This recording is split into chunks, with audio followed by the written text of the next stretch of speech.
Ladies and gentlemen, at this time we're going to begin the funeral services of Mrs. Agnes Gzesh. For those of you who are here in person, we request that you take a moment to be sure that your cell phones have been turned off. And just a gentle reminder, if you've been fully vaccinated, you're not required to wear a mask. However, if you've not been fully vaccinated, we do ask that you put one on. If you don't have one, we have them in the lobby. Rabbi Yosef Shanowitz will be officiating this afternoon. We also, again, want to welcome the people that are online.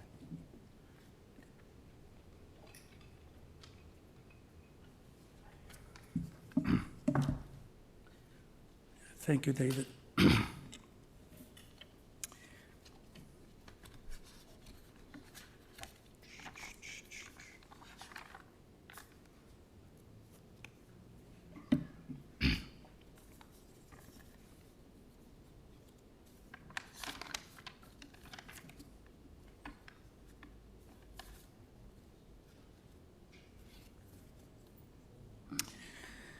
We shall begin with the recital of Psalm 23, first in Hebrew, followed by the English. Mizmor leDavid, Adonai roi lo echsar, binot deshe yarbitzeni, al mei menuchot yinaleini. Nafshi yeshovev, yancheni v'maglei tzedek, leman shemo, gam ki elech v'geitz al mavet, lo irara, ki ata imadi, shivtecha, umishantecha heima yenachamuni taruch lefonai shulchan neged tzoreroi dishanta vashemen roshi kosi revaya Ach tov v'chesed yirdefuni kol yemei chayai v'shavti beveit Adonai le'orech yamim. In the inner flap of the brochures we received, we have Psalm 23. Let us kindly recite this together.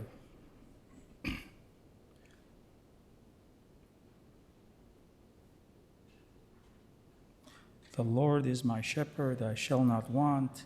He maketh me to lie down in green pastures. He leadeth me beside the still waters. He restoreth my soul. He leadeth me in the paths of righteousness for his name's sake. Yea, though I walk through the valley of the shadow of death, I will fear no evil, for thou art with me. Thy rod and thy staff, they comfort me. Thou preparest the table before me in the presence of mine enemies. Thou anointest my head with oil, my cup runneth over. Surely goodness and mercy shall follow me all the days of my life. I will dwell in the house of the Lord forever. My friends, we have gathered here today to pay our respect and tribute to a very special person, Agnes Gzesh, a Holocaust survivor who passed this past Sunday at the age of 90. Agnes was the beloved wife of the late Morris. She was the loving mother and is the loving mother of Erwin and the late Leonard. Agnes also had the privilege of being the proud grandmother of Jennifer, Jordan, Mallory, and Adam.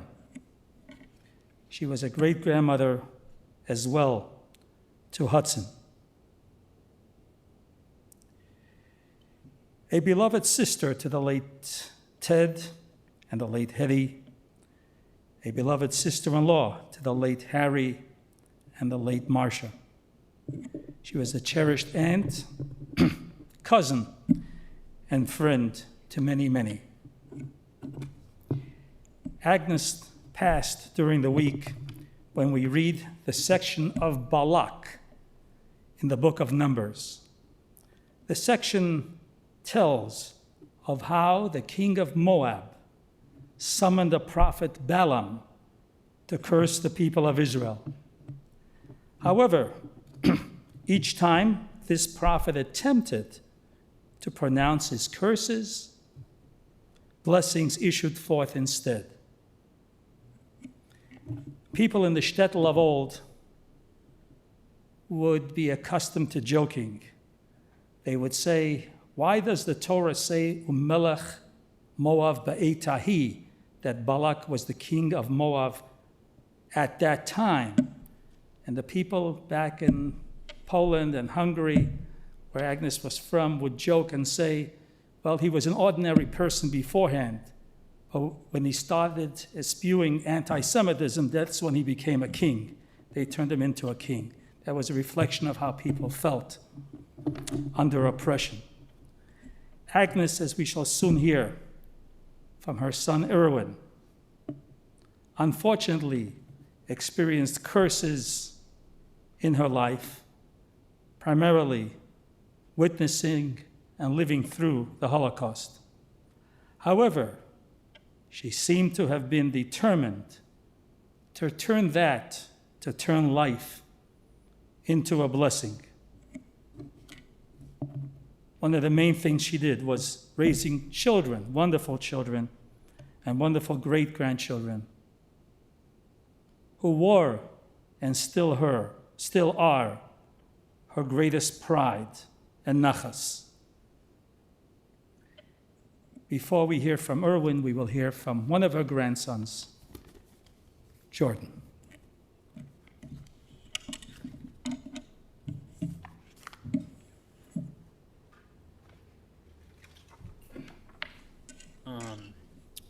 Thank you for coming. I just wanted to say a few words. Sure. That's good. You can hear me, right? I think Grandma was a lot of things. Grandma was a force of nature for all of you that knew her. And she could not be pushed to do anything she did not want to do.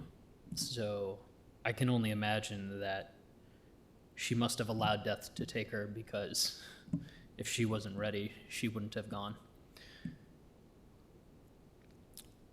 I had the great honor of taking her back to her homeland of Budapest with my dad in 2011 for the first time since the war.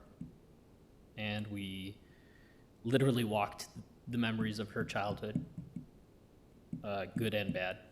And that was a very intense trip, one that I will never forget. But I'm really glad that I did it, and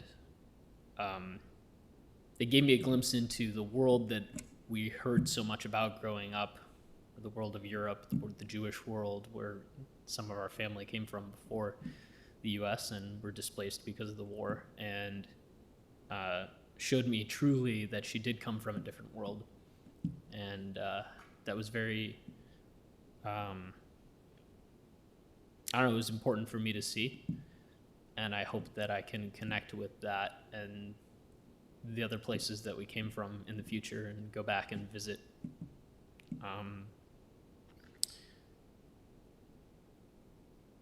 She will live on in my memory, and I will always love her. And to know what she has gone through is pretty incredible, and I hope I have half the courage that she had to command my life in the way that she did. That's all.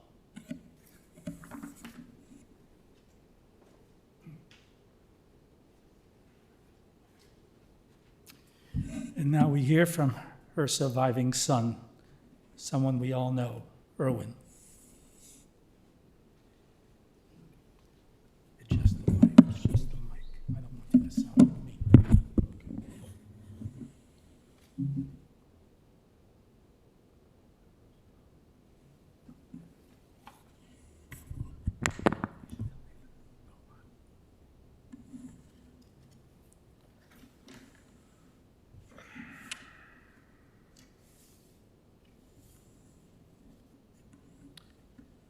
Seems like I've had to do this too many times.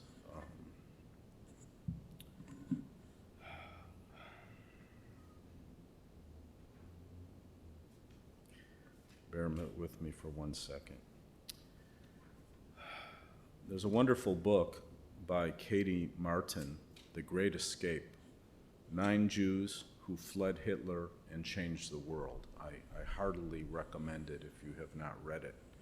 It's an amazing book about amazing people, Hungarian Jews, who fled from Hungary and the impact they had on the world as we know it, including Edward Teller, the famous nuclear physicist. His relatives lived in the same apartment building with my mother in the ghetto in Budapest. My mother watched their children while their parents were forced to work as forced labor during the days. In her book, she quotes Arthur Koestler, who says, "Hungarians are the only people in Europe without linguistic relatives in Europe. Therefore, they are the loneliest on this continent." This, perhaps, explains the peculiar intensity of their existence. Hopeless solitude feeds their creativity, their desire for achieving. To be Hungarian is a collective neurosis. I assure you, to be a Hungarian Jew was even a further neurosis. One of my dear law partners and colleagues for over 30 years, who's incredibly perceptive and articulate, I've always admired him for that. He sent me this email yesterday regarding my mother. "Dear Erwin, I was sad to read Sonia's email announcing your mother's passing. I know her health was very poor and her condition perilous for a long time, and I can only assume that the pandemic compounded her isolation and distress, and surely compounded the stress you've been under as you've tended to her care. And while the cliche in such circumstances is to call death, quote unquote, a blessing, I'm reasonably certain you don't see it that way. Certainly not now, and maybe not ever. In our conversations over the years, you've emphasized the drive for survival that shaped your parents' lives and informed the life of your family. That drive is in the marrow of your bones, just as surely as anything else you've derived from your parents and your upbringing. This has been a horrible year for you in so many ways, and I grieve for you, my friend, for all of that, and especially today for your latest loss. But I also know you will survive, because that's who you are. My wish for you on this sad occasion is, Erwin, that you not only survive, but you thrive to life. Wonderful words.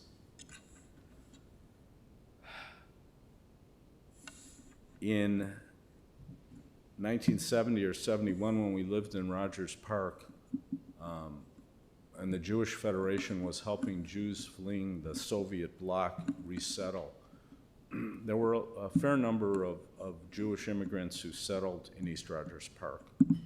One of my dad's cousins, Sally Kleinlehrer, who was Gzesh, married to Max Kleinlehrer, also a survivor, they lived across the street from a little synagogue in East Rogers Park, and they were active in the synagogue, so that's where we went for the high holidays. And the synagogue absorbed an immigrant family that came out of the Soviet bloc. They absorbed them to help support them as immigrants. And of course, and the father was from Lodz, the same city as my father, had been in the Lodz ghetto, the concentration camps. He was younger than my dad. And his wife was younger than him, and they had three children, and their youngest child was only about 5 years old. And they had just come over from Russia, Eastern Europe, out of the communist bloc. And my parents and their relatives were being supportive because my parents had experienced it themselves. And they always wanted to help other people. And my mother asked the mother, "How are your kids adjusting?" And the woman said, "Well, my older kids are okay, but the little boy, 5 or 6 years old, is really struggling in school. He's very unhappy." And this little kid had Coke bottle eyeglasses that had been prescribed for him in the Soviet bloc. And so my mother said, maybe he's having a hard time in school because those glasses are not the right glasses for him, and he can't see the board. And the woman said, we can't afford to go to an eye doctor. And my mother said, no, you're going to go to my eye doctor, and I'm going to pay for it. And that's what they did. That was roughly 1970, 1971. In the early 90s, my law firm sent me to a law school to interview law students that we recruit into our summer program. Some of my colleagues are smiling. And I sat in this little interview room, and one kid after another came in, and then there's a very tall, over 6 feet tall guy walks in, and he sits down and he says, "Excuse me, Mr. Gzesh." He says, "Can I ask you a personal question?" I said, "Sure." He said, "Is your mother Agnes?" I said, "Why, yes." And I said, "How do you know my parents?" And he looked at me and he said, "Your mother paid for me to get my eyes examined and get new glasses." And now he was in law school. That's who my mother was. Andy Grove, who founded Intel, also a Holocaust survivor from Budapest who was in the Budapest ghetto.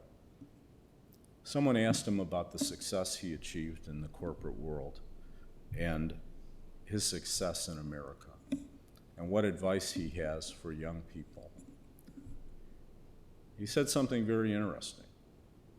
He said, "Don't get comfortable in America. Always see the world with the eyes of an immigrant." I grew up with that. I have those eyes. That's how I see the world. And that explains a lot about my drive and what I've done in my life. My mother was born in Budapest. Her parents were Sándor Fras. My cousin David Sándor Fras is here. He came in from New Mexico. Thank you, David. And his sister, Debbie Zaid, and her husband, Dr. Gary Zaid. My mother, her parents were Sándor Fras and Anna Bokor. My mother had a brother, Tibor. For those of you from Skokie, Tibor Furs, that was my Uncle Tibor. My Uncle Teddy. The experience for the Jews in Hungary was better than in Poland before the war. About a third of Budapest was Jewish. And my mother loved her childhood until, of course, the war came. And the Jews, by 1944, were locked into the ghetto, and Adolf Eichmann was sent by the SS to load the Jews onto cattle cars to Auschwitz to be gassed. 400,000 Jews from Budapest were killed in a very short time at Auschwitz. If you ever visit Auschwitz, there are giant mural photos of the Hungarian Jews arriving in Auschwitz in 1944, when they had killed 90% of the Polish and other Jews, and now they turned their attention on the Hungarians. My mother and her mother and brother and her father hid in the ghetto as long as they could. They took her father away to a concentration camp.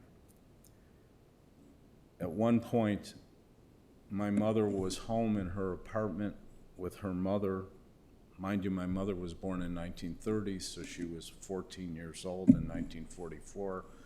And the SS and the Hungarian police that worked with them came in to round up all the Jews in their building and take them out to be deported. And my grandmother, the only grandmother I knew, the only one who made it to America, said to my mother, "I know what we'll do." And she splashed water on her face and she splashed water on her clothing. And she got in bed under her blanket. And she said to my mother, who was 14 years old, "When they come to the door, tell them I have typhus. And they'll be too scared to come into the apartment." My mother was shaking, and the SS and the police came up and screaming, "Raus, raus, Juden, all Jews out." And my mother said, no, my mother's dying, she has typhus." And they looked in, and my grandmother was acting like she was deathly ill, sweating away in her bed. And of course, they didn't want to come into the apartment because of the typhus. And that's how they avoided deportation that time. Everyone else in that building was deported and never seen again.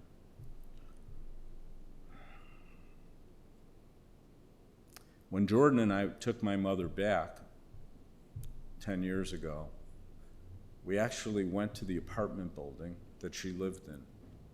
And she rang the bell, there was an intercom, and the woman who lives there now, a Christian woman, answered and said, "Who are you, what do you want?" My mother spoke fluent Hungarian.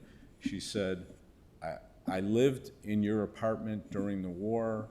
I've come back from America with my son and my grandson. Would you please let us in? I want to show them the apartment." And the woman said, okay. We went up there, and we were standing in the apartment, and my mother went to the window, and she's looking out the window, and she started crying. I said, "What's wrong, Mom?" She said, "I'm remembering that one night they raided the building across the street to pull everyone out and send them to Auschwitz. And like that scene in Schindler's List when they're looking out behind the curtain across the street as they're emptying the building of people to take them to their death." My mother said, "I was shaking. I was so scared looking out the window. I thought they would come across the street and they would empty our building next." My mother was crying, and my mother told Jordan and I the story in English. And the woman who lived there at the time, 10 years ago, probably as old as I am now, was crying. Wasn't crying, she saw my mother crying, and she said to my mother in Hungarian, "Why are you crying? What's this story you're telling?" So my mother told her in Hungarian the same story she had just told us.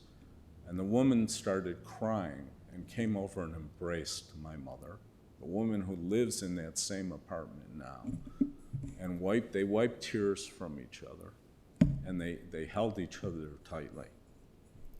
And I saw the power of human connection and love and kindness right then and there. They managed to hide in the ghetto until the Russians came. That presented a new challenge because the Russians were raping everyone.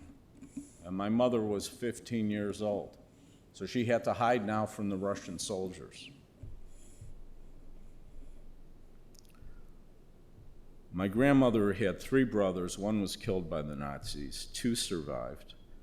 And they were trading on the black market, and they said, "Come on, we got to get out of here. The Russians are closing the border. We got to get out of here." And my grandfather hadn't returned from the camps. They didn't know if he was alive or dead, and they hesitated. Finally, they said, "We got to go because we won't be able to get out."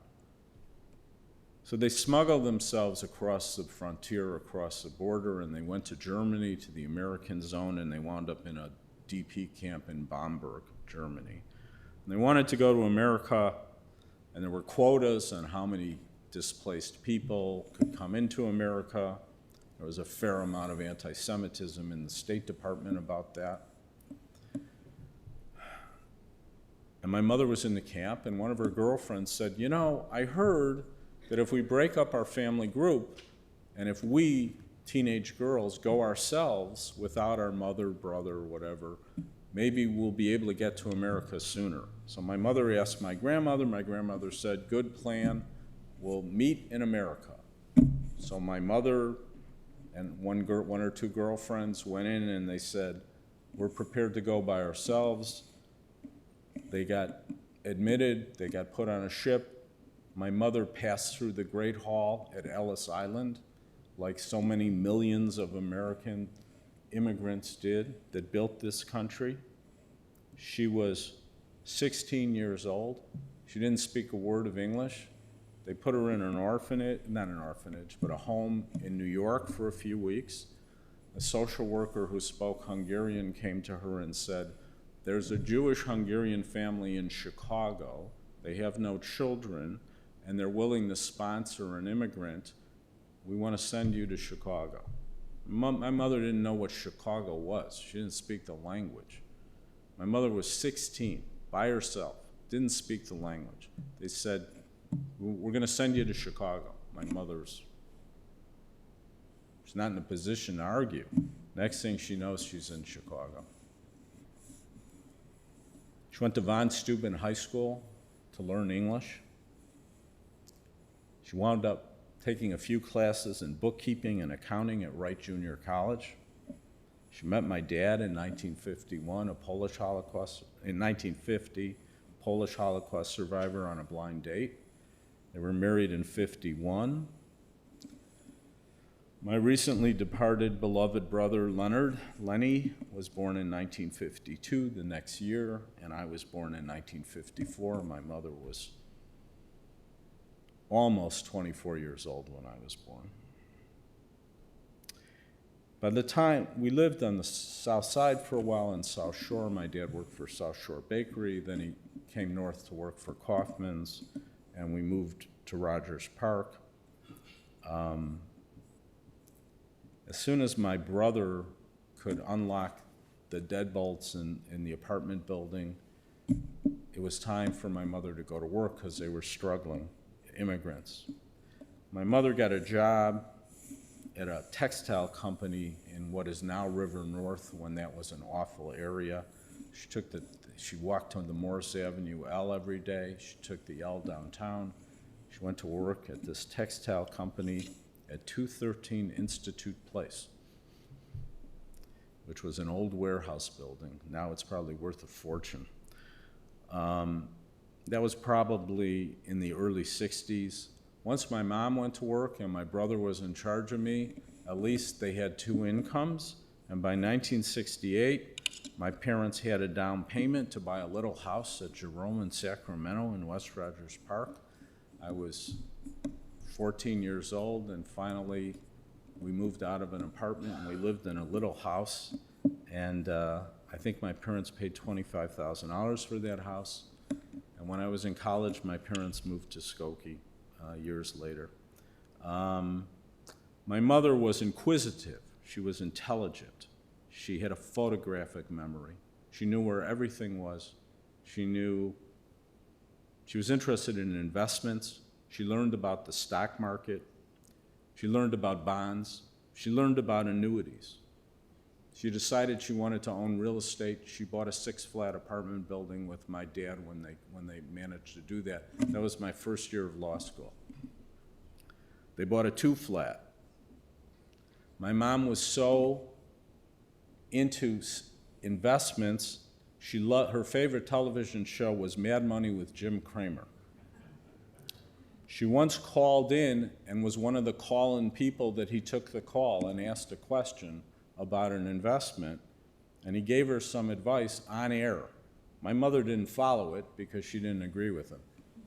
That was my mother. She had drive, she had determination, she had grit. She was a force of nature. To her dear friends and those who showed her kindness, and I mean sincere kindness, not just words, but actions, she was the best friend in the world. To people who slighted her or treated her badly or her family badly, she could be their worst enemy. I'm sure you see that in me. She was outspoken, she was charitable with her time, she was charitable with her money. She gave lots of money to Jewish charities. The pride and joy of her life was her grandchildren and now her great-grandson, Hudson. She was diagnosed 2 months before my dad passed of pancreatic cancer with an aggressive lymphoma. After Dad died, we went to see the oncologist to decide if we would pursue chemotherapy. Mind you, this was in 2018. The oncologist explained to her, a woman in her 80s, late 80s, that chemotherapy would be very rough, it would be very hard, and it would take its toll, but she had an aggressive large B-cell lymphoma, and it was her only hope. And he didn't think they could cure it, but they could prolong her life. And at the end of his presentation, very professional, laying out the pros and cons, he said to my mother, "What do you want to do?" My mother said, "Well, what if I don't do the chemo?" He said, "You'll probably be dead within 6 months." My mother looked at him and said, "I'm not ready to die. I'm getting chemo." And that's what she did. Strength, survival, purpose. That's what I learned from my mother. She's been wasting away. There was nothing left to her. She probably weighed 80 pounds at the end. I visited her at least 4 times a week. Saturday night, she was really bad. I held her hand, I stroked her hand for an hour and a half, and she finally dozed off. When I would leave, she'd always say, "Are you coming tomorrow?" I'd say, "No, Mom, I'll come the day after tomorrow." And then I would kiss her on the forehead, and I would say, "Najon seret lek" on you. I love you very much, Mother, in Hungarian. And my mother would open her big blue eyes, and she would look at me, and she would say, "Tudum, I know. Anish, me too. I love you too."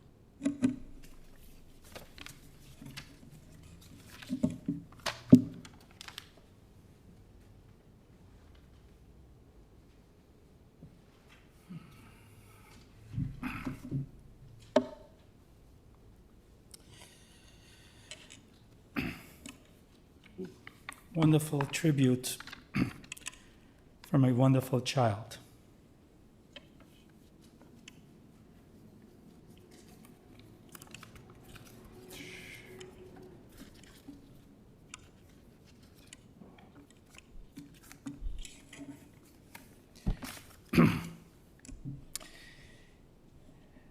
At the end of the story of Balak and Bilam, which I made reference to earlier, the story concludes with an interesting passage. Vayakam Bilam vayelech vayashav, Vayakam Balak vayelech vayashav limkomo. Balak, the king of Moab, got up and he returned to his place. V'gam Bilam halach ledarko. Bilam too went to his place, went in his direction, went on his way. And we know everything in the Torah is precise, is believed to be precise, and there are commentaries almost on every nuance and every extra word. And the question is, what is the Torah trying to convey with this passage? They both went on their ways. What does it mean? What is a deeper meaning? And the commentaries, some of the commentaries explain that that's there to teach us that these two people didn't change by the experience. They didn't walk away with the feeling when you try to harm people, it's not going to work in the end. You won't get your way. You want to hurt people, you want to curse them, it's not going to work. You may have a momentary thrill. In the end, it's not going to work. That would have been a normal lesson they would have learned, but they didn't. They went back to their old ways. This is what the passage is trying to tell us. Yeah, Balak and Bilam, they both parted ways. They were both from different parts originally. Balak is the one who found the prophet to curse and wanted to get him to curse, but they both went in the one ways unchanged.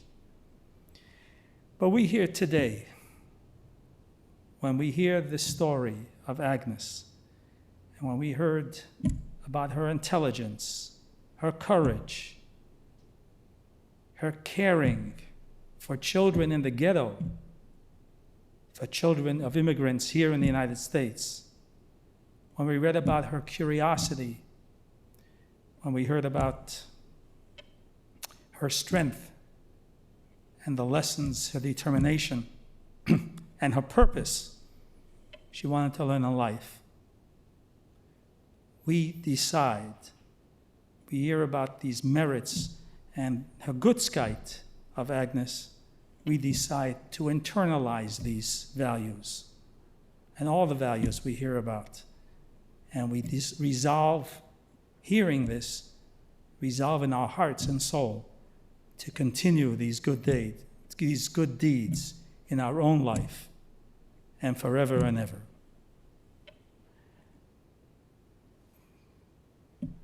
Before the final passage, I just want to mention, without embarrassing Erwin, wherever he was, if I spoke to him when he visited the children out east in New Jersey, or when I spoke to him when he had to be in California recently for the burial of his brother, he always had his mother on his mind.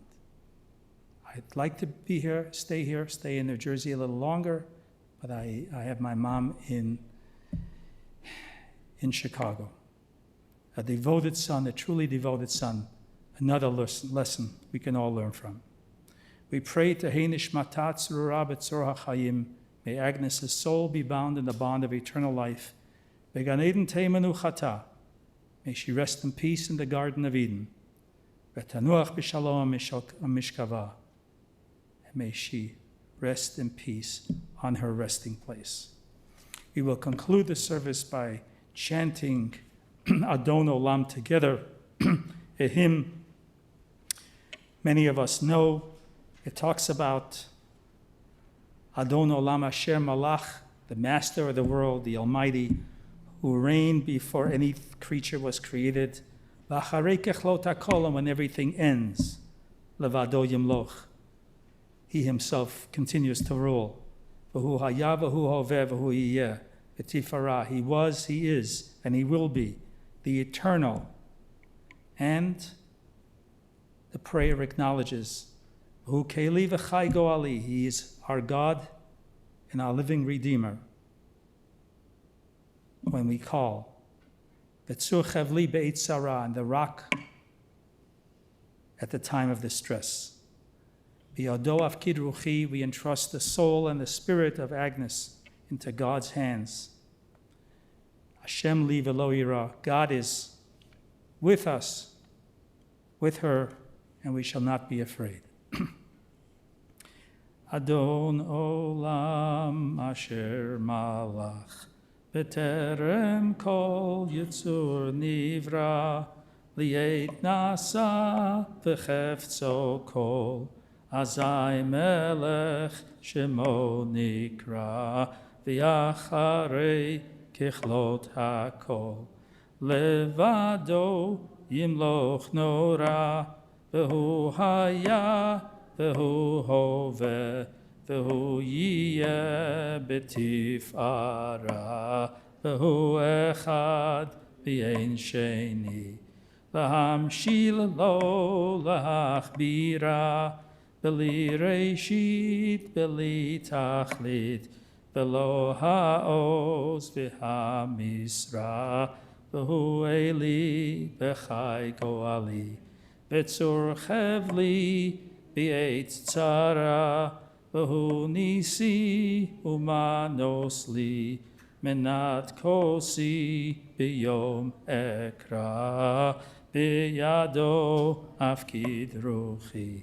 בעת אישן ויעירה, במרוחי גבייתי, אדוני לי ולא יירא. I also would like to acknowledge the presence of Rabbi Shanowitz from Chabad of Deerfield.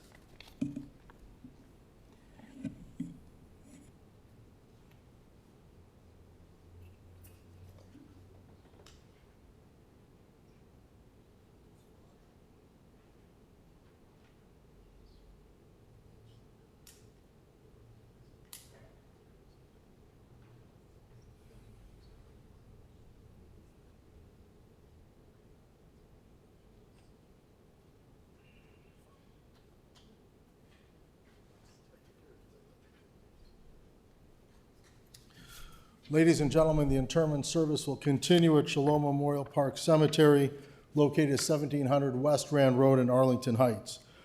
The family will be together at the Gzesh residence at 274 Bristol Court in Deerfield today following the service till 9 p.m., and then Thursday from 6 p.m. to 9 p.m. Please note, if you are not fully vaccinated, for the sake of the family and the young child, please do not attend. It's very important that only vaccinated people can come to the Shiva. Memorial contributions in her memory to the Illinois Holocaust Museum and Education Center would be appreciated. That information is on our website.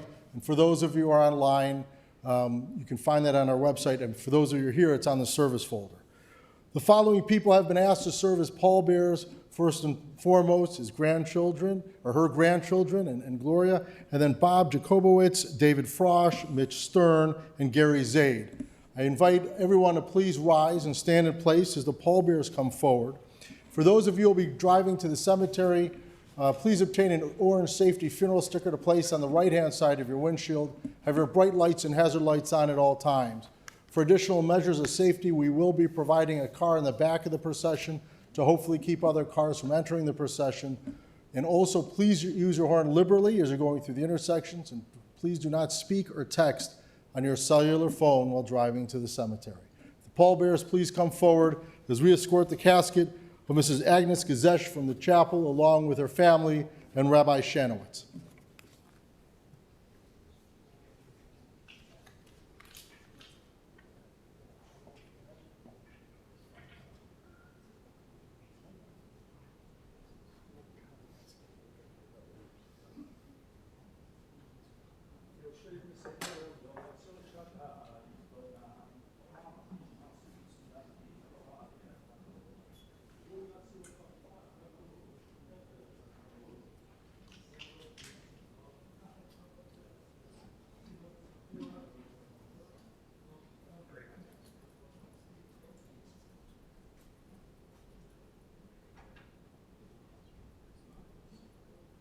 Ladies and gentlemen, once they leave, you may return to your cars.